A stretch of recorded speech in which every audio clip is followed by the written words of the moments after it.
സുഹൃത്തുക്കളെ നമസ്കാരം. Traders അരീനയുടെ post market റിപ്പോർട്ടിലേക്ക് ഏവർക്കും സ്വാഗതം. നിങ്ങളോടൊപ്പം ഞാൻ റഷീദ് തായ്ലാർ. ആദ്യമായിട്ട് ചാനൽ സന്ദർശിക്കുന്നവർ സബ്സ്ക്രൈബ് ചെയ്യാൻ ശ്രദ്ധിക്കുക. അതുപോലെ നിങ്ങളുടെ നിർദ്ദേശങ്ങൾ, കമൻറ്റുകൾ, അഭിപ്രായങ്ങൾ, ചോദ്യങ്ങൾ, സംശയങ്ങൾ എന്തും ആകട്ടെ ഈ വീഡിയോയുടെ താഴെ രേഖപ്പെടുത്താൻ പ്രത്യേകം ശ്രദ്ധിക്കുക. ഓരോ കമൻറ്റിനും ഞാൻ മറുപടി നൽകുന്നതായിരിക്കും. കഴിഞ്ഞ വീഡിയോയിൽ നിങ്ങൾ പറഞ്ഞ അഭിപ്രായങ്ങൾക്കുള്ള മറുപടി ഈ വീഡിയോയുടെ അവസാന ഭാഗത്തുണ്ട്. മറ്റൊരു കാര്യം ശ്രദ്ധിക്കട്ടെ, നാളെ മാർക്കറ്റ് ഹോളിഡേ ആണ്, മഹാരാഷ്ട്ര ഡേ ആണ് നാളെ. അതേപോലെ മെയ് ദിനം എന്ന് നമ്മൾ മലയാളികൾ പറയുന്ന മഹാരാഷ്ട്ര ദിനം നാളെയാണ്. അതുകൊണ്ട് മാർക്കറ്റ് അവധിയാണ്. അപ്പോൾ നമുക്ക് ഇന്നത്തെ പോസ്റ്റ് മാർക്കറ്റ് ഡാറ്റയിലേക്ക് പോകാം. പ്രധാനമായിട്ടുള്ള ഹൈലൈറ്റ്സ് കുറച്ചധികം പോയിന്റ്സ് ഞാൻ നോട്ട് ചെയ്ത് വെച്ചിട്ടുണ്ട്. മാർക്കറ്റ് അതിൻ്റെ ഓൾ ടൈം ഹൈയിലേക്ക് പറന്നു പോയിക്കൊണ്ടിരിക്കുകയാണ്. ഇന്ന് നിഫ്റ്റിയും സെൻസെക്സും എല്ലാ ഇൻഡെക്സുകളും ഇന്നൊരു പുതിയ ഓൾ ടൈം ഹൈ ക്രിയേറ്റ് ചെയ്തിട്ടുണ്ട്. നിഫ്റ്റി 22,783 വരെ പോയി. 875 നമ്മൾ, അതായത് ട്രേഡേഴ്സ് അരീനയുടെ ലെവൽസ് പ്രകാരം എത്തേണ്ടത് 22,785. പക്ഷേ ഈ മാസം ഇവിടെ തീർന്നത് കൊണ്ട് തന്നെ ഈ പ്രാവശ്യം അതെത്തില്ല എന്നാണ് ഞാൻ പ്രതീക്ഷിക്കുന്നത്. Sensex 75,111 bank Nifty 49,974. 50,000 ടച്ച് ചെയ്തില്ല, അതിൻ്റെ അടുത്ത് വരെ എത്തി. അപ്പോഴത്തേനും റിജക്ഷനായി. കാരണം അപ്പോഴത്തേനും സെൻസെക്സ് 75,100 ആ സമയത്തേക്ക് അവിടെ റിജക്ഷൻ വന്നു. അങ്ങനെയാണ് മാർക്കറ്റ് താഴോട്ട് വന്നത്. ഫിൻ നിഫ്റ്റി 22,000 കട്ട് ചെയ്തിട്ട് 22,073 മിഡ് ക്യാപ്പ് 11,153 വരെ കയറി പോയിട്ടുണ്ട്. മിഡ് ക്യാപ്പിൽ വലിയ സെല്ലിംഗ് പ്രഷറൊന്നും കണ്ടില്ല. പക്ഷേ നിഫ്റ്റിയിൽ, സെൻസെക്സിലൊക്കെ ബാങ്ക് നിഫ്റ്റിയിലൊക്കെ ഹെവി പ്രഷറാണ് കണ്ടത്. നല്ല രീതിയിൽ താഴോട്ട് ഇറങ്ങി വന്നിട്ടുണ്ട് മാർക്കറ്റ്. ഇവിടെ ഒരു കാര്യം നമ്മൾ ശ്രദ്ധിക്കേണ്ടത്, ഇത് ബ്ലൈൻഡായിട്ട് മാർക്കറ്റ് പുതിയ ഓൾ ടൈം ഹൈ ക്രിയേറ്റ് ചെയ്തു മാർക്കറ്റ് വീഴുകയാണ് എന്ന് തെറ്റിദ്ധരിച്ചിട്ട് നിൽക്കരുത്. കാരണം ഒരാഴ്ച മുമ്പ് നമുക്ക് കംപ്ലീറ്റ്ലി ഒരു ബെയറിഷ് സിഗ്നൽ തന്ന് മാർക്കറ്റ് നമ്മളെയൊക്കെ പറ്റിച്ചതാണ്. കാരണം ഞാൻ ഉറച്ച് വിശ്വസിച്ചിരുന്ന മാർക്കറ്റ് താഴോട്ടാണ് പോകുന്നത്. ആ രീതിയിലുള്ള എല്ലാ സിഗ്നലുകളും തന്നിരുന്നു. പക്ഷേ അതൊരു ഫേക്ക് സിഗ്നലുകളായിരുന്നു. പിന്നീട് മാർക്കറ്റ് തിരിച്ച് കയറി വരികയാണ് ചെയ്തത്. സോ ഇപ്പോൾ ഉണ്ടായിരുന്ന ഈ പ്രോഫിറ്റ് ബുക്കിംഗ് അത്ര വലിയൊരു സംഭവമായിട്ട് എടുത്ത് നാളത്തേക്ക് പോയി മാർക്കറ്റിനെ ഷോർട്ട് ചെയ്യാൻ നിൽക്കരുത്. ഒന്ന് കെയർഫുള്ളായിട്ട് ഒന്ന് അനലൈസ് ചെയ്തിട്ട് മാത്രം നിങ്ങൾ ഷോർട്ട് ചെയ്യാൻ നിൽക്കുക. കാരണം മാർക്കറ്റ് അതിൻ്റെ ടാർഗറ്റിൽ എത്തിയിട്ടില്ല, ഇനിയും മുകളിലോട്ട് പോകും എന്നാണ് തോന്നുന്നത്. കാരണം ഇത് കൃത്യമായിട്ട് ഇലക്ഷൻ റിസൾട്ട് വരുന്നത് വരെയും ഈ മാർക്കറ്റിനെ പ്രവചിക്കുക എന്നുള്ളത് അസാധ്യമാണ്. സോ അതിൻ്റെ കൂടെ പോകുക, അത്രയേ ഉള്ളൂ. മറ്റേ എക്സ്ട്രാ നമ്മൾ ആക്ടിവിറ്റീസ് ചെയ്യാതിരുന്നാൽ മതി. ആസ്ട്രാസെനിക്ക, വീണ്ടും ഞാൻ ഓർമ്മിപ്പിക്കുകയാണ്, കോവിഡ് വാക്സിൻ ഉണ്ടാക്കിയ കമ്പനി ഇപ്പോൾ വന്നിട്ട് കോടതിയിൽ പറഞ്ഞിരിക്കുകയാണ്, ഞങ്ങളുടെ വാക്സിൻ ഉപയോഗിച്ചവർക്ക് രക്തം കട്ടപിടിക്കുന്ന ഒരു പ്രശ്നം ഉണ്ട് എന്നുള്ളത് ഞങ്ങൾ അംഗീകരിക്കുന്നു എന്ന് അവർ കോടതിയിൽ പറഞ്ഞിരിക്കുകയാണ്. ദാറ്റ് മീൻസ് ഒരുപാട് പേർക്ക് ഹാർട്ട് അറ്റാക്ക് ഒക്കെ വന്ന് വാക്സിൻ എടുത്ത ആൾക്കാർ മരിക്കുന്നുണ്ട് എന്ന് പറഞ്ഞതിൽ ഒരു സത്യാവസ്ഥ ഉണ്ട് എന്ന് തോന്നുന്നു. ദെൻ ഗോൾഡിൻ്റെ ഡിമാൻഡ് നമ്മൾ വളരെയധികം ശ്രദ്ധിക്കേണ്ട ഒരു സംഭവമാണിത്. ഗോൾഡിൻ്റെ ഡിമാൻഡ് 8% ആനുവലി വർദ്ധിക്കുക എന്ന് പറഞ്ഞാൽ ഭയങ്കര സംഭവമാണ്. കാരണം ഇത്രയധികം പ്രൈസ് പീക്കിൽ നിൽക്കുന്ന സമയത്ത് ആൾക്കാർ സ്വർണം വാങ്ങിക്കൂട്ടുന്നു എന്നുള്ളത് വളരെയധികം ശ്രദ്ധിക്കേണ്ട ഒരു കാര്യം തന്നെയാണ്. ഇത് ആഭരണങ്ങൾക്കും എല്ലാ രാജ്യത്തും അവരുടെ സെൻട്രൽ ബാങ്കാണ് വാങ്ങിക്കുന്നതെങ്കിൽ ഇന്ത്യയിൽ സെൻട്രൽ ബാങ്കും അതേപോലെ റീറ്റെയിലേഴ്സ് ആഭരണങ്ങൾക്ക് വേണ്ടിയും തുല്യ രീതിയിലാണ് വാങ്ങിച്ചുകൊണ്ടിരിക്കുന്നത്. അത്രയധികം ഡിമാൻഡാണ് ഇന്ത്യയിൽ സ്വർണത്തിന്. ഐഡിയയിൽ ഒരു സംഭവം നടക്കുന്നുണ്ട്. ഹെവി ആയിട്ടുള്ള ഡെലിവറി ബേസ്ഡ് ആയിട്ടുള്ള പർച്ചേസ് നടക്കുക. ഐഡിയ, വോഡാഫോൺ സ്റ്റോക്കുകൾ നല്ല രീതിയിൽ പർച്ചേസ് നടക്കുന്നുണ്ട്. പക്ഷേ NSEയുടെ സൈറ്റിലോ അങ്ങനെയുള്ള ഒരു ഇതിലും അതിൻ്റെ ആരാണ് വാങ്ങുന്നതെന്നുള്ള ഡിസ്ക്ലോഷർ ഒന്നും തന്നെ കാണുന്നുമില്ല. പക്ഷെ നല്ല രീതിയിൽ ഡെലിവറി, ഇന്ന് പ്രൈസ് താഴോട്ടാണ് പോയെങ്കിലും ഡെലിവറി ഹെവി ആയിട്ടുള്ള പർച്ചേസ് ഐഡിയ സ്റ്റോക്കുകളിൽ നടക്കുന്നുണ്ട്. പിന്നെ മറ്റൊരു കാര്യം ശ്രദ്ധിക്കുന്നത്, വളരെ പ്രൈസ് കുറഞ്ഞ ഒരു സ്റ്റോക്കാണ്. അതുകൊണ്ട് തന്നെ ചെറിയൊരു കാശുണ്ടെങ്കിൽ ഒരുപാട് ക്വാണ്ടിറ്റി വാങ്ങിക്കാനും പറ്റും. അതൊരു സത്യാവസ്ഥയാണ്. എങ്കിൽ കൂടി ക്വാണ്ടിറ്റിയുടെ മൂവ്മെൻറ്റ് നോക്കുകയാണെങ്കിൽ ഐഡിയയിൽ ഹെവി ആയിട്ടുള്ള മൂവ്മെൻറ്റാണ് നടന്നുകൊണ്ടിരിക്കുന്നത്. സ്റ്റെർലൈറ്റ് പവേഴ്സ്, അവർക്ക് 2,500 കോടി വർത്തായിട്ടുള്ള പ്രൊജക്റ്റ് കിട്ടിയിട്ടുണ്ട്. ദെൻ ഗ്രാനൂൾസ്, USFDAയുടെ നോഡ്, അവർക്ക് ഒരു എന്താ പറയുക ജനറിക് ഗ്രൗട്ട് മെഡിക്കേഷനുള്ള ഇത് കിട്ടിയിട്ടുണ്ട്. ദെൻ പതാഞ്ജലി ഫുഡ്സ്, അവർക്ക് GST അടക്കാത്തതിനുള്ള ഷോക്കോസ് നോട്ടീസ് കിട്ടിയിട്ടുണ്ട്. പതാഞ്ജലി ഇപ്പോൾ ഈ അടുത്തായിട്ട് വാർത്തകളിൽ നിറഞ്ഞു നിൽക്കുന്നത് കാരണം ബാബ രാംദേവ് കോടതിയിൽ പോയിട്ട് ക്ഷമ പറഞ്ഞതും അങ്ങനെയൊക്കെയുള്ള കുറേ സംഭവങ്ങളായിട്ട് ന്യൂസിൽ നിറഞ്ഞു നിൽക്കുന്നുണ്ട്. NHPC MCAP ഒക്കെ എന്താ പറയുക മാർക്കറ്റ് ക്യാപ്പ് 1,00,000 കോടി അടുത്തെത്തിയിരിക്കുകയാണ്. അവരൊരു നോർവീജിയൻ ഫേമുമായിട്ട് സോളാർ ടെക്കിൽ ഒരു ടൈപ്പിലെത്തിയിട്ടുണ്ട്. ദെൻ ജന സ്മോൾ ഫിൻ ബാങ്ക് 20% അവരുടെ സ്റ്റോക്ക് പ്രൈസ് ഇന്ന് കയറിപ്പോയത്. അവർ യൂണിവേഴ്സൽ ബാങ്കിങ് ലൈസൻസിന് വേണ്ടിയിട്ട് ശ്രമിക്കുന്നുണ്ട് എന്ന ഒരു ന്യൂസ് വന്നതോടുകൂടിയാണ് അവർക്ക് ഇത്തരത്തിലൊരു സ്റ്റോക്ക് പ്രൈസിലൊരു ജമ്പ് ഉണ്ടായത്. ഇന്ത്യൻ ഓയിൽ Q4 പ്രോഫിറ്റ് 49% ഇടിവാണ് രേഖപ്പെടുത്തിയത് കഴിഞ്ഞ വർഷത്തെ ഇതേ ക്വാർട്ടറിൽ നിന്നും. പക്ഷേ അവർ 7 രൂപ ഷെയർ ഹോൾഡേഴ്സിന് ഡിവിഡൻഡ് പ്രഖ്യാപിച്ചിട്ടുണ്ട്. എന്നാലും വരും ദിവസങ്ങളിൽ നോക്കാം എങ്ങനെയാണ്. ടാറ്റ കെമിക്കൽസ് എന്താ പറയുക 3% ഇന്ന് ഇടിഞ്ഞത്. ഇന്നലെ ശ്രദ്ധിച്ചിട്ടുണ്ടാവും വാർത്ത, നല്ല രീതിയിൽ അവരുടെ പ്രോഫിറ്റ് താഴോട്ട് പോയിട്ടുണ്ട്. പക്ഷേ ഇന്ന് സ്റ്റോക്ക് പ്രൈസ് 3% ഇടിഞ്ഞു എന്നുള്ളത് പ്രതീക്ഷിച്ചിരുന്നൊരു സംഭവം തന്നെയാണ്.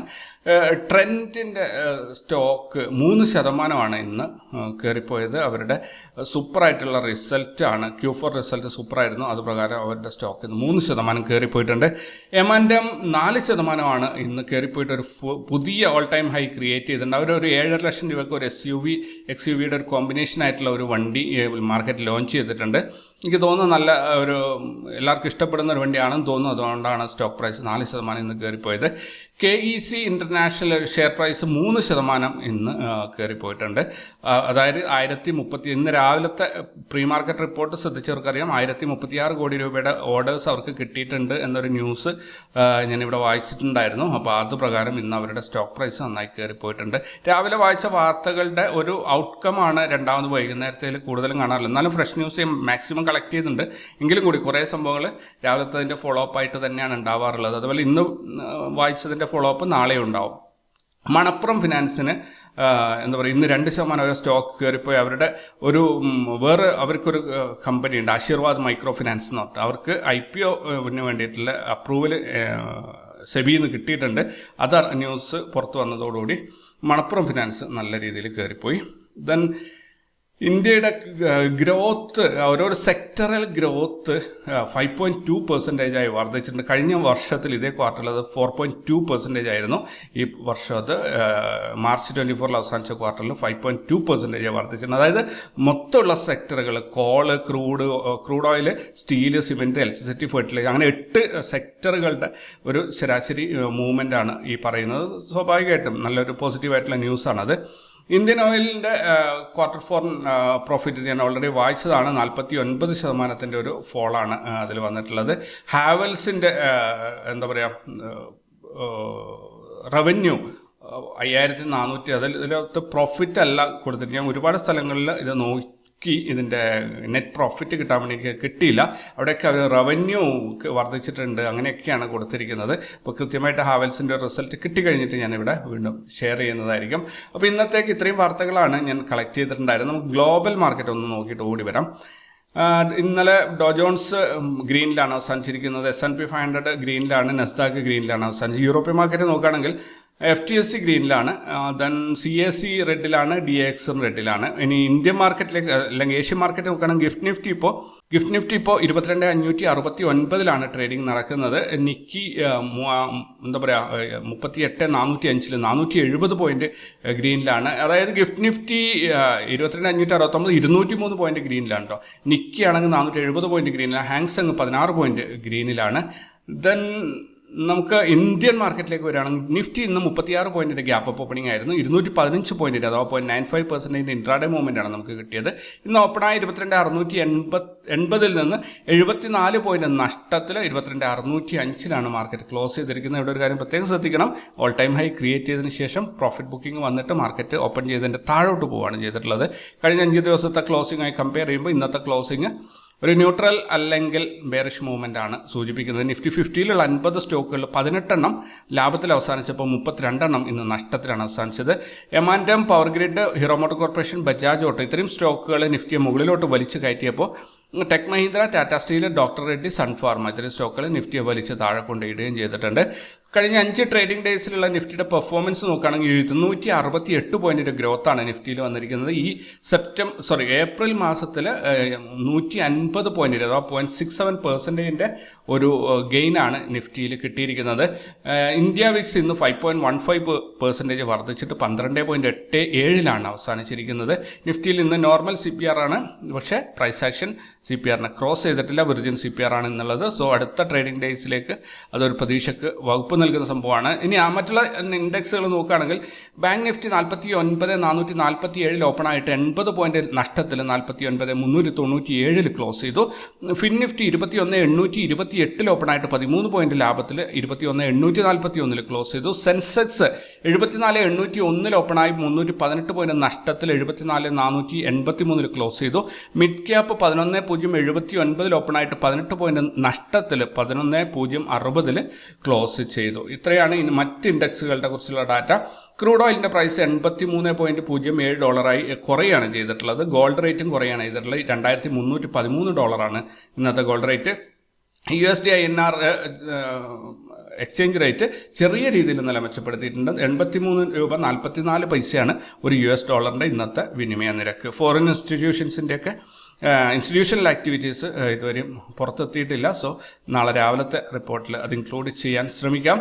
ഇനി സെക്ടറൽ പെർഫോമൻസ് നോക്കുകയാണെങ്കിൽ നിഫ്റ്റി ഓട്ടോ ഇന്ന് 1.82% ഹയസ്റ്റ് പ്രോഫിറ്റ് ഉണ്ടാക്കി. Nifty auto, reality, PSU banks, fin services ഇത്രയും സെക്ടറുകൾ മാത്രമാണ് ഇന്ന് ഗ്രീനിൽ അവസാനിച്ചിട്ടുള്ളത്. ETF നോക്കുകയാണെങ്കിൽ ഓട്ടോ ബീസ് മാത്രമാണ് ഇന്ന് ഗ്രീനിൽ അവസാനിച്ചിട്ടുള്ളത്. ബാക്കി എല്ലാ ETF-ഉം ഇന്ന് നെഗറ്റീവിലാണ് ക്ലോസ് ചെയ്തിട്ടുള്ളത്. മേജർ സ്റ്റോക്കുകളിലേക്ക് വരികയാണെങ്കിൽ REC ലിമിറ്റഡ് ഇന്ന് 9.94% ഹയസ്റ്റ് പ്രോഫിറ്റ് രേഖപ്പെടുത്തി. അപ്പോൾ ആസ്റ്റർ DM 2.6% ഹയസ്റ്റ് ലോസും ഇന്ത്യൻ മാർക്കറ്റിൽ രേഖപ്പെടുത്തി. REC Limited, PFC, Jubilant Foods, M and M, Ashok Leyland, Astral, HDFC AMC, Bank of Baroda, Power Grid, Trent, Punjab National Bank, Chola Finance ഇത്രയും സ്റ്റോക്കുകൾ ഉയർന്ന ലാഭത്തിൽ അവസാനിച്ചപ്പോൾ Aster DM, Concor, Hind Petro, Tech Mahindra, Vedanta Limited, Tata Steel, doctor Reddy, Sun Pharma, HCL Tech, BPCL, Jindal Steel, JSW Steel ഇത്രയും സ്റ്റോക്കുകൾ ഉയർന്ന നഷ്ടത്തിലും ഇന്ന് മാർക്കറ്റിൽ ക്ലോസ് ചെയ്തു. NSE മൊത്തത്തിൽ നോക്കുകയാണെങ്കിൽ 1013 സ്റ്റോക്കുകൾ ലാഭത്തിൽ അവസാനിച്ചപ്പോൾ 1217 സ്റ്റോക്കുകൾ നഷ്ടത്തിലാണ് അവസാനിച്ചിരിക്കുന്നത്. നിഫ്റ്റിയുടെ PCR 0.99 ആയിട്ട് കുറഞ്ഞിട്ടുണ്ട്. ഇന്നലെ ഒരു കുതിപ്പുണ്ടായിരുന്നു ബുള്ളിഷായിട്ട്, പക്ഷേ അത് വീണ്ടും താഴോട്ട് ഇറങ്ങി വന്നിട്ടുണ്ട്. 0.99 എന്ന് പറഞ്ഞാൽ ന്യൂട്രൽ അല്ലെങ്കിൽ സൈഡ് വൈസ് മൂവ്മെൻ്റ് ആണ്. അപ്പോൾ നിഫ്റ്റി ഇനി ഒരു പുതിയ ഓൾ ടൈം ഹൈ ഉണ്ടാക്കുന്നത് വരെ ഒരു സൈഡ് വൈസ് പോകും എന്നാണ് ഞാൻ പ്രതീക്ഷിക്കുന്നത്. 22,605 സ്പോട്ട് പ്രൈസ് അവസാനിച്ചപ്പോൾ 103 പോയിന്റ് മുകളിലായിട്ട് 22,707 ഫ്യൂച്ചറിൻ്റെ ട്രേഡിംഗ് നടക്കുന്നത്. ഫ്യൂച്ചറിൻ്റെ പ്രൈസ് നോക്കുമ്പോൾ കഴിഞ്ഞ 5 ദിവസമായി കമ്പയർ ചെയ്യുമ്പോൾ സൈഡ് വൈസ് അല്ലെങ്കിൽ ബെയറിഷ് മൂവ്മെൻറ്റിൻ്റെ തുടക്കമായിട്ടാണ് സൂചിപ്പിക്കുന്നത്. ഹയസ്റ്റ് ഓപ്പൺ ഇൻട്രസ്റ്റ് നോക്കുകയാണെങ്കിൽ 23,000 ഏറ്റവും കൂടുതൽ കോൾ റൈറ്റിംഗ് നടത്തിയിട്ടുള്ളത് 1 കോടി കോൾസ് ആണ് ഇവിടെ റൈറ്റ് ചെയ്തിട്ടുള്ളത്. ഹയസ്റ്റ് പുട്ട് റൈറ്റിംഗ് നടന്നിട്ടുള്ളത് 22,500 അവിടെ 76 ലക്ഷം പുട്ട് റൈറ്റിംഗ് മാത്രമേ നടന്നിട്ടുള്ളൂ. അപ്പോൾ കോൾ റൈറ്റിംഗ് കൂടുതലുണ്ട്. മാർക്കറ്റിനെ താഴോട്ട് വലിക്കാനാണ് ശ്രമിക്കുന്നതെന്ന് തോന്നുന്നു. ബാങ്ക് നിഫ്റ്റിയുടെ PCR ഇന്നലെ 1.65 ഉണ്ടായിരുന്നു. ഹയസ്റ്റ് ആണ് ഈ കണ്ടതിൽ ഏറ്റവും ഈ അടുത്ത കാലത്തായിട്ട് കണ്ട ഹയസ്റ്റ് ഓപ്പൺ ഇൻട്രസ്റ്റ് ആയിരുന്നു. PCR ആയിരുന്നു 1.65. ഇന്ന് അത് കുറഞ്ഞിട്ട് 1.18 ആയിരുന്നു. സ്റ്റിൽ അത് ബുള്ളിഷാണ് ആ മാർക്കറ്റ്. സ്പോട്ട് പ്രൈസ് 49,397 അവസാനിച്ചപ്പോൾ അവിടെ നിന്ന് 7 പോയിന്റ് താഴെയായിട്ട് 49,390 ഫ്യൂച്ചറിൻ്റെ ട്രേഡിംഗ് നടക്കുന്നത്. ഫ്യൂച്ചറിൻ്റെ പ്രൈസ് കഴിഞ്ഞ 5 ദിവസമായി കമ്പയർ ചെയ്യുമ്പോൾ ന്യൂട്രൽ അല്ലെങ്കിൽ സൈഡ് വൈസ് ആയിട്ടാണ് നമുക്ക് കാണിച്ചു തരുന്നത്.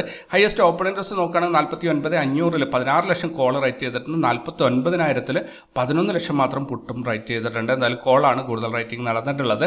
ഇനി നാളെ റിസൾട്ട് വരാനുള്ള പ്രധാനപ്പെട്ട കമ്പനികൾ നോക്കുകയാണെങ്കിൽ നാളെ സത്യത്തിൽ ഹോളിഡേ ആണ്. മെയ് 1 ഇവിടെയൊക്കെ നമുക്ക് മെയ് ദിനമായിട്ട് ആഘോഷിക്കുന്നു, തൊഴിലാളി ദിനമായിട്ട് ആഘോഷിക്കുന്നു. മറ്റുള്ള നോർത്ത് ഇന്ത്യയിലൊക്കെ അത് മഹാരാഷ്ട്ര ദിവസമായിട്ട് ആഘോഷിക്കുന്നു. എന്തായാലും നാളെ റിസൾട്ട് വരാനുള്ള കമ്പനികൾ നോക്കുകയാണെങ്കിൽ Adani power, Ambuja cements, Adani വിൽമാർ, new net web technologies, SIS, orient cement, green panel industries. ഇതുകൂടാതെ ഒരു 10ലധികം കമ്പനികൾ വരെയുണ്ട്. അതെല്ലാം തന്നെ ഇവിടെ ഉൾപ്പെടുത്തിയിട്ടില്ല. അതെല്ലാം എത്ര ഇമ്പോർട്ടൻ്റ് ആണ് എന്ന് തോന്നാത്തതുകൊണ്ടാണ്. ഗ്ലോബൽ ഈവൻറ്റ്സ് നാളെ വരാനുള്ളത് US fed interest rate decision. ഇത് വളരെ ഇമ്പോർട്ടൻ്റ് ആയിട്ടുള്ളൊരു ഇതാണ്.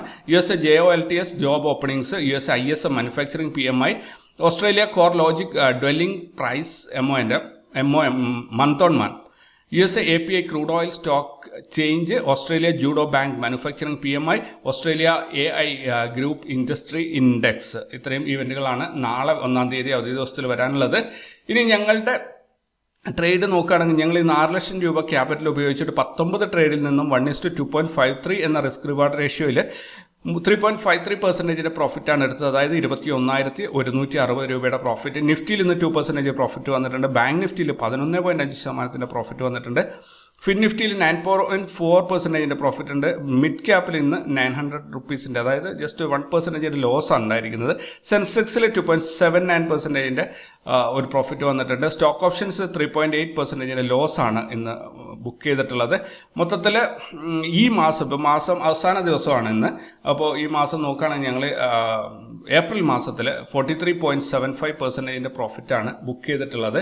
337 ട്രേഡിൽ നിന്നും 1:2.11 എന്ന റിസ്ക് റിവാർഡ് റേഷ്യോയിൽ 6 ലക്ഷം രൂപ ക്യാപിറ്റൽ ഉപയോഗിച്ചിട്ട് 2,62,488 രൂപയുടെ പ്രോഫിറ്റാണ് ഇതുവരെയായിട്ട് ഈ ഒരു മാസത്തിൽ ഞങ്ങൾക്ക് ബുക്ക് ചെയ്യാൻ സാധിച്ചിട്ടുള്ളത്. നിഫ്റ്റിയിൽ 55% പ്രോഫിറ്റ് എടുക്കാൻ സാധിച്ചിട്ടുണ്ട്. വളരെ സേഫാണ്. 55% ഇതിൻ്റെ ഞാൻ പറയുന്നതിൻ്റെ പകുതി പോലും റിയാലിറ്റിയിൽ നിങ്ങൾ കാൽക്കുലേറ്റ് ചെയ്യുകയാണെങ്കിൽ പോലും അവരൊക്കെ സേഫാണ്. കാരണം 55%, 55-56%, 28% മിനിമം അവർക്ക് കിട്ടിയിട്ടുണ്ടാകും എന്തായാലും. അതായത് ഇത് പേപ്പർ ട്രേഡ് ആണ് എന്നൊരു ധാരണയിൽ പോകുന്നവർക്ക് സത്യത്തിൽ പറയുകയാണെങ്കിൽ റിയൽ ട്രേഡിൻ്റെ അതേ ആക്യുറസിയിലാണ് ഈ ട്രേഡുകളെല്ലാം തന്നെ പോകുന്നത്. ഓരോരുത്തരും എക്സിറ്റായ വാല്യൂസ് എഴുതി വെച്ചിട്ട് തന്നെയാണ് ഇത് പോകുന്നത്. ദെൻ ബാങ്ക് നിഫ്റ്റിയിൽ 25% പ്രോഫിറ്റ് ഉണ്ട്. ഫിൻ നിഫ്റ്റിയിൽ 23% ഉണ്ട്. ഇവിടെ നിഫ്റ്റി മിഡ് ക്യാപ്പിൽ 34% ഉണ്ട്. സെൻസെക്സിൽ 90% ഉണ്ട്. സ്റ്റോക്ക് ഓപ്ഷൻസിൽ 32% ഉണ്ട്. എല്ലാം വളരെ സേഫാണ്. സെൻസെക്സ് ഒക്കെ ശരിക്കും പറഞ്ഞാൽ ലോട്ടറിയാണ്. കാരണം വളരെ അപൂർവം, എനിക്ക് തോന്നുന്നു ഒരു 100-ൽ 2-3 പേര് മാത്രമേ സെൻസെക്സ് ട്രേഡ് ചെയ്യുന്നവരുള്ളൂ. പക്ഷേ ഹെവി പ്രോഫിറ്റാണ്. പക്ഷേ സെൻസെക്സിൽ ഞാൻ കണ്ടെടുത്തോളം എല്ലാ എക്സ്പയറി ദിവസത്തിലും അതിനകത്തൊരു ഗ്ലിച്ച് വന്നിട്ട് ആൾക്കാർക്ക് നല്ല ലോസ് ഉണ്ടാക്കി കൊടുക്കുന്നുണ്ട്. പക്ഷേ ഇപ്പോൾ 2-3 ആഴ്ച കഴിഞ്ഞ മാസം ഞങ്ങൾക്കത് ലോസ് നല്ല രീതിയിൽ അടി കിട്ടിയിരുന്നു. പക്ഷേ ഈ മാസം അതെല്ലാം ആ ഗ്ലിച്ചെല്ലാം തന്നെ ഞങ്ങൾക്ക് ഫേവറബിൾ ആയിട്ടാണ് വന്നത്. ഒട്ടുമിക്ക ആൾക്ക് ഒറ്റ എക്സ്പയറി ഡേയിൽ തന്നെ 100% ഒക്കെ പ്രോഫിറ്റ് എടുക്കാൻ സാധിച്ചിട്ടുണ്ട്. അതായത് ഉപയോഗിച്ച ക്യാപിറ്റലിൻ്റെ അങ്ങനെ ഒരു പ്രത്യേകത കൂടി അതിനകത്ത് കിട്ടിയിട്ടുണ്ട്. പക്ഷേ ചില സമയത്ത് നമുക്ക് എഗെയിൻസ്റ്റ് അടി കിട്ടാനുള്ള സാധ്യതകളുണ്ട്. എന്തായാലും ഈ മാസം 43% എന്ന് പറഞ്ഞു കഴിഞ്ഞാൽ മോർ ദാൻ 10% വളരെ നല്ല റിസൾട്ടാണ്. നല്ല പ്രോഫിറ്റാണ്. 10% കൂടുതൽ ബ്രോക്കറേജ് ഒക്കെ കഴിഞ്ഞിട്ട് 10% കൂടുതൽ പ്രോഫിറ്റ് വരുന്നുണ്ടെങ്കിൽ വളരെ മനോഹരമാണ്. ഇവിടെ ഏത് ഇൻഡെക്സ് എടുത്താലും എല്ലാം തന്നെ 25% മുകളിലോട്ട് കയറി വന്നിട്ടുണ്ട്. സോ സൂപ്പറാണ്. അതുമാത്രമല്ല ഞാൻ നമ്മളെ ഒരു സിമുലേറ്റർ ഞാൻ ഇടയ്ക്കൊരു വീഡിയോയിൽ കാണിച്ചിരുന്നല്ലോ. ആ ഒരു സിമുലേറ്ററിൽ കഴിഞ്ഞ ജനുവരി മുതൽ ഈ ഏപ്രിൽ 30 വരെയുള്ള ഡാറ്റ മുഴുവനായിട്ട് എൻ്റർ ചെയ്തിട്ട് അതിൻ്റെ റിസ്ക് റിവാർഡ് റേഷ്യോ കാര്യങ്ങളെല്ലാം തന്നെ എങ്ങനെയാണ് എന്ന് പരിശോധിക്കാൻ ശ്രമിക്കുകയാണ്. അപ്പോൾ അതിൻ്റെ വീഡിയോ ഞാൻ പെട്ടെന്ന് തന്നെ റിലീസ് ചെയ്യാം. ഇന്ന് ഫിൻ നിഫ്റ്റിയുടെയും ബാങ്ക് നിഫ്റ്റിയുടെയും എക്സ്പയറി ആയിരുന്നു. രാവിലത്തെ വീഡിയോ ചെയ്യുമ്പോൾ സത്യം പറഞ്ഞു കഴിഞ്ഞാൽ ഇന്ന് ബാങ്ക് നിഫ്റ്റി എക്സ്പയറി ആണ് എന്ന കാര്യം ഞാൻ വിട്ടുപോയിരുന്നു. കാരണം ബുധനാഴ്ച എക്സ്പയറി എന്ന ഒരു ചിന്തയിൽ ഞാൻ അത് വിട്ടുപോയതാണ്. അപ്പോൾ ഞാൻ ഫിൻ നിഫ്റ്റിയുടെ മാത്രമാണ് എക്സ്പയറി ഡേ ട്രേഡുകൾ ഇവിടെ പറഞ്ഞിട്ടുണ്ടായിരുന്നത്. സോ ഫിൻ നിഫ്റ്റിയിൽ മാർക്കറ്റ് നമ്മൾ പ്രതീക്ഷിച്ച പോലെയല്ല, അതിനേക്കാളും വളരെ പവർഫുള്ളായിട്ടാണ് കയറിപ്പോയത്. 22,000 ടച്ച് ചെയ്തു. ഇമ്മീഡിയറ്റ് ആയിട്ട് പ്രോഫിറ്റ് ബുക്കിംഗ് വന്നു, തിരിച്ചിറങ്ങി വന്നു. യെസ്റ്റർഡേ ഹൈയോളം വന്നിട്ട് അവിടെ ഹോൾട്ടായിട്ടുണ്ട്. ബാങ്ക് നിഫ്റ്റിയിലാണെങ്കിലും ബാങ്ക് നിഫ്റ്റിയിൽ ഇന്ന് റാസ് ലെവൽസ് വളരെ അടുത്തായിരുന്നു. സോ അഡീഷണലി കുറേ വരക്കേണ്ടി വന്നിട്ടുണ്ട്. മാർക്കറ്റ് നേരെ 50,000 ടച്ച് ചെയ്തില്ല. 49,975 വരെ പോയിട്ട് തിരിച്ചിറങ്ങി വന്നു. അപാരമായ ഒരു പ്രോഫിറ്റ് ബുക്കിങ്ങും അതിനുശേഷം വന്നിട്ടുണ്ട്. പക്ഷെ ആരും തന്നെ മാർക്കറ്റിനെ ഷോർട്ട് ചെയ്യാൻ ശ്രമിക്കരുത്. ഇവിടെ ഇനി വരുന്ന ദിവസങ്ങളിൽ എങ്ങനെയാണ് മാർക്കറ്റ് പെർഫോം ചെയ്യുന്നതെന്നനുസരിച്ചിട്ട് വേണം ലോങ് ആണോ ഷോർട്ടാണോ എന്ന് തീരുമാനിക്കാൻ വേണ്ടിയിട്ട്. മാർക്കറ്റിലെ ഓവറോൾ പെർഫോമൻസ് നോക്കുകയാണെങ്കിൽ നിഫ്റ്റിയിൽ എൻഗൾഫ് എന്ന രീതിയിൽ ഒരു പ്രത്യേക രീതിയിലാണ് മാർക്കറ്റ് കയറി പോകുന്നത്. സോ കണ്ണടച്ച് ഒന്നും തീരുമാനിക്കേണ്ട. ഇപ്പോൾ ഇവിടെ ഇന്നിപ്പോൾ ഓൾ ടൈം ഹൈ ക്രിയേറ്റ് ചെയ്യുമ്പോൾ നോർമലി കാണിക്കുന്ന അതേ ഒരു സിഗ്നൽ ഇവിടെ തന്നിട്ടുണ്ട്. അതായത് പീക്കിൽ പോയിട്ട് അവിടെ നിന്ന് കംപ്ലീറ്റ്ലി ഒരു വിക്കായി മാറിയിട്ട് തിരിച്ചിറങ്ങി ബെയറിഷ് ക്യാൻഡിലായിട്ട് പെർഫോം ചെയ്യുന്ന ഒരു രീതി ഇങ്ങനെ വന്നു കഴിഞ്ഞാൽ മാർക്കറ്റ് ഈ വന്ന വരവിന് ഇവിടെ നിന്ന് തിരിച്ചിങ്ങനെ അതേപോലെ ഇറങ്ങി പോകാറാണ് പതിവ്. പക്ഷേ ഞാൻ ഇന്നലെ കഴിഞ്ഞ ആഴ്ച ഈ ഒരു ഭാഗത്ത് നമുക്ക് ക്ലിയർലി ഒരു ബെയറിഷ് സിഗ്നൽ മാർക്കറ്റ് തന്നിട്ട് ഇറങ്ങി പോകാൻ ശ്രമിക്കുന്നതിനിടയിൽ തിരിച്ചൊറ്റ വരവ് വന്നിട്ടുണ്ട്. സോ ഇലക്ഷൻ റിസൾട്ട് കഴിയുന്നത് വരെ കണ്ണടച്ച് വിശ്വസിക്കേണ്ട ഈ ട്രെൻഡിനെ ഒന്നും. അത് നേരിട്ട് ലൈവ് മാർക്കറ്റിൽ എന്താണോ സംഭവിക്കുന്നത് അതിൻ്റെ കൂടെ പോകാൻ വേണ്ടി ശ്രമിച്ചാൽ മതി. ഓൾറൈറ്റ്. അതേപോലെ തന്നെയാണ് സെൻസെക്സിലും സംഭവിച്ചിട്ടുള്ളത്. ഇത് രണ്ടും തന്നെ നമ്മുടെ ടാർഗറ്റ് എത്തിയിട്ടില്ല. നിഫ്റ്റിയിലാണെങ്കിൽ സെൻസെക്സിലാണ്. നിഫ്റ്റിയിൽ 22,875 എത്തണം. പക്ഷേ ഇന്ന് ഹൈ വന്നിരിക്കുന്നത് 783 ഏകദേശം ഒരു 100 പോയിന്റോളം ഇനിയും കയറാനുണ്ട്. സെൻസെക്സിലും അതേ രീതിയിൽ തന്നെയാണ്. ഇന്ന് ഹൈ വന്നിരിക്കുന്നത് 75,111 75,300 നമുക്ക് ടാർഗറ്റ് എത്തേണ്ട. ഒരു 200 പോയിന്റ് കൂടി അവിടെ കയറാനുണ്ട്. ഇനി മിഡ് ക്യാപ്പിലേക്ക് നോക്കുകയാണെങ്കിൽ മിഡ് ക്യാപ്പിൽ എന്താ പറയുക, ഇന്ന് നല്ല ഒരു ഓൾ ടൈം ഹൈ ക്രിയേറ്റ് ചെയ്തു. എന്നിട്ട് അവിടുന്ന് റിജക്ഷൻ വന്നിട്ട് താഴോട്ട് വന്നിട്ട് മിഡ് ക്യാപ്പ് ഓൾറെഡി നമ്മുടെ ടാർഗറ്റൊക്കെ അച്ചീവ് ചെയ്തതാണ്. പക്ഷേ ഇത് മുകളിലോട്ട് മാത്രം പോകാൻ ഡിസൈൻ ചെയ്തൊരു ഇൻഡെക്സ് പോലെയാണ് ഇത് വർക്ക് ചെയ്യുന്നത്. ഇനി ബാങ്കിങ് സെക്ടറിൽ നോക്കുകയാണെങ്കിൽ ബാങ്കിങ് സെക്ടറിൽ ഇന്ന് പീക്കിൽ പോയി അവിടെ ഒരു റിജക്ഷൻ കാണിച്ചിട്ടുണ്ട്. സോ ഇനി വരുന്ന ദിവസം സാധാരണയായിട്ട് ഒരു ഓൾ ടൈം ഹൈയിൽ നിന്ന് റിവേഴ്സൽ ഉണ്ടാകുമ്പോൾ ഉള്ള എല്ലാ സിഗ്നലും ഇവിടെ കാണിച്ചിട്ടുണ്ട്. കാരണം കുതിച്ച് കയറി നല്ല മാക്സിമം അതായത് കെടാൻ പോകുന്ന തിരി ആളിക്കത്തും എന്ന് പറയുന്ന രീതിയിലുള്ള അവസാനത്തെ ആ ക്യാൻഡിലുണ്ട്. ഈ ഗ്രീൻ ക്യാൻഡിൽ എത്ര വലിയതാണ് വന്നിരിക്കുന്നത്. അവിടുന്ന് നെക്സ്റ്റ് ഡേയിൽ അതിൻ്റെ കണ്ടിന്യൂഷൻ വന്നു, പീക്കിൽ പോയി റിജക്ഷൻ വന്നിട്ട് ക്യാൻഡിൽ മോർണിംഗിൽ ഗ്രീൻ ഉണ്ടായത് ഈവനിങ്ങിൽ റെഡായിട്ട് ക്ലോസും ചെയ്തിട്ടുണ്ട്. സോ ഇവിടെ പീക്കിൽ നിന്നും ഒരു റിജക്ഷൻ ഉണ്ടാവുമോ ഇല്ലയോ എന്നൊക്കെയുള്ളത് നമുക്ക് വരുന്ന ദിവസങ്ങളിൽ കാണാൻ പറ്റും. അപ്പോൾ അതിനായിട്ട് കാത്തിരിക്കുക. ഇതിനെ കണ്ണടച്ച് വിശ്വസിക്കാണ്ട് ഞാൻ വീണ്ടും പറഞ്ഞുകൊണ്ടിരിക്കുകയാണ്. അതുപോലെ കഴിഞ്ഞ വീഡിയോയിൽ ഇവിടെ ഫിൻ നിഫ്റ്റിയിൽ ഇന്ന് ഒരു ഓൾ ടൈം ഹൈ ക്രിയേറ്റ് ചെയ്തിട്ടുണ്ട്. പക്ഷേ ഫിൻ നിഫ്റ്റി ക്ലോസ് ചെയ്തിരിക്കുന്നത് ഗ്രീനായിട്ട് തന്നെയാണ്. നോക്കാം, നമുക്ക് ഈ ഇൻഡെക്സിനെ ഈ ഒരു സമയത്ത് നമ്മളൊന്നും പറയാതിരിക്കുന്നതാണ് നല്ലത്. കഴിഞ്ഞ വീഡിയോയിൽ നിങ്ങൾ പറഞ്ഞ അഭിപ്രായങ്ങൾ നോക്കുകയാണെങ്കിൽ ബാങ്ക് നിഫ്റ്റിയുടെ 800, അതായത് ഇന്നലത്തെ പോസ്റ്റ് മാർക്കറ്റ് റിപ്പോർട്ട് 842 പേരാണ് ഈ വീഡിയോസ് കണ്ടിരിക്കുന്നത്. ഈ ചാനൽ ഇതുവരെയായിട്ട് 9700 പേരാണ് സബ്സ്ക്രൈബ് ചെയ്തിട്ടുള്ളത്. ദെൻ 16 കമൻറ്റുകൾ വന്നിട്ടുണ്ട്. ഇതെന്താണ് ഫിറോസ് ഭായ് എന്താണ് പറഞ്ഞത്? എല്ലാവരും പ്രാർത്ഥിക്കണം, കുറച്ച് ബുദ്ധിമുട്ടുള്ളതിനാൽ എമർജൻസി ആയി അഡ്മിറ്റാണ്, വെനസ്ഡേ സർജറി ഉണ്ട്, പ്രാർത്ഥിക്കുക, ക്യാൻസർ പേഷ്യൻ്റാണ്, ഇതോടെ എല്ലാ ബുദ്ധിമുട്ട് തീരട്ടെ. റഷീദ് ഗ്രൂപ്പിൽ എല്ലാവരോടും പറയണം, ആരുടെ പ്രാർത്ഥനയാണ് ദൈവം സ്വീകരിക്കുക എന്നറിയില്ല. തീർച്ചയായിട്ടും എല്ലാവരും ഇദ്ദേഹത്തിന് വേണ്ടി പ്രാർത്ഥിക്കണം. ഒരു പ്രാവശ്യം നമ്മൾ ഒരു ഗൂഗിൾ മീറ്റിൽ ഇദ്ദേഹത്തെ കണ്ടതാണ്. ക്യാൻസർ പേഷ്യൻ്റാണ്. അപ്പോൾ നിങ്ങൾക്ക് പറ്റുന്ന രീതിയിൽ നമ്മൾ എന്തായാലും ഒരാൾക്ക് നല്ലതിനു വേണ്ടി പ്രാർത്ഥിക്കുമ്പോൾ ഒരു പോസിറ്റീവ് എനർജി അദ്ദേഹത്തിലേക്ക് എത്തും എന്ന് തന്നെയാണ്. ഏത് മതവിശ്വാസത്തിൽപ്പെട്ട ആളായാലും ഇനിയിപ്പോൾ ആ ഒരു പോസിറ്റീവ് എനർജിക്ക് വേണ്ടിയിട്ട് നിങ്ങൾ ശ്രമിക്കണം. അപ്പോൾ തീർച്ചയായിട്ടും അദ്ദേഹം പെട്ടെന്ന് തന്നെ സുഖം പ്രാപിച്ച് തിരിച്ചു വരട്ടെ. ഇതേപോലെ തന്നെ നമ്മളെ കൂടെ ഇൻട്രാക്ട് ചെയ്യാൻ വേണ്ടിയിട്ട് എല്ലാ രോഗവും മാറി പൂർണ്ണമായ ആരോഗ്യത്തോടുകൂടി തിരിച്ചു വരട്ടെ എന്ന് ഞാൻ പ്രാർത്ഥിക്കുന്നു. ദെൻ ഇവിടെ ഒത്തിരി കമൻസ് വന്നിട്ടുണ്ട്. ഇവിടെ നിന്ന് ജയചന്ദ്രൻ പറഞ്ഞു, സർ ഏപ്രിൽ 30 അല്ലേ ഉള്ളൂ, പിന്നെ മെയ് 1 അവധി. തീർച്ചയായിട്ടും നാളെ അവധിയാണ്. അംസു നാലകത്ത് ഇക്ക ഗുഡ് ഈവനിങ്, ഞാൻ വാട്സപ്പിൽ മെസ്സേജ് അയച്ച് ചോദിച്ചിരുന്നു നിഫ്റ്റി മന്ത്ലി എക്സ്പയറി ഡേറ്റ്. അപ്പോൾ മറുപടി തന്നത് ഏപ്രിൽ 25. ശരിക്കും മന്ത്ലി എക്സ്പയറി നാളെ അല്ലേ? അല്ല, മന്ത്ലി എക്സ്പയറി കഴിഞ്ഞ വ്യാഴാഴ്ച തന്നെയായിരുന്നു. ഈ വ്യാഴാഴ്ച 1-ാം തീയതി വരുന്നത് 2-ാം തീയതിയാണ്. അത് മെയ് മാസത്തിലെ വീക്ക്ലി എക്സ്പയറി ആണ്.